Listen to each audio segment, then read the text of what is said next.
రాష్ట్ర ఉప ముఖ్యమంత్రి పవన్ కళ్యాణ్ ఆదేశానుసారం కోనసీమ జిల్లా పి గన్నవరంలో కూటమి పార్టీల ఆధ్వర్యంలో కొవ్వొత్తుల ర్యాలీ నిర్వహించారు. ఈ సందర్భంగా ఎమ్మెల్యే గిడ్డి సత్యనారాయణ మాట్లాడుతూ జమ్మూ కాశ్మీర్లోని బైసరన్ ప్రాంతంలో పర్యాటకులపై చేసిన దారుణ దాడిలో 28 మంది అమాయక ప్రజలు ప్రాణాలు కోల్పోయిన ఘటనను జనసేన పార్టీ తరపున తీవ్రంగా ఖండిస్తున్నామన్నారు.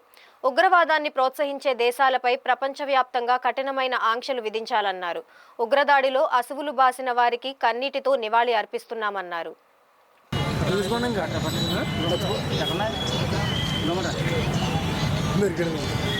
జమ్మూ కాశ్మీర్ ఉగ్రవాదుల దాడిలో అమాయకులు బలైపోయినటువంటి పరిస్థితికి ఈరోజు డాక్టర్ బిఆర్ అంబేద్కర్ కోనసీమ జిల్లా పి గన్నవరం నియోజకవర్గం హెడ్క్వార్టర్లో శాంతియుతంగా ఆ దుర్మార్గులు చేసినటువంటి దుర్మార్గాన్ని ఖండిస్తూ కొవ్వొత్తులతో ఇక్కడ ర్యాలీగా వచ్చి ఈ డాక్టర్ బిఆర్ అంబేద్కర్ స్టాట్యూ దగ్గర నిరసన తెలియజేయడం జరుగుతుంది.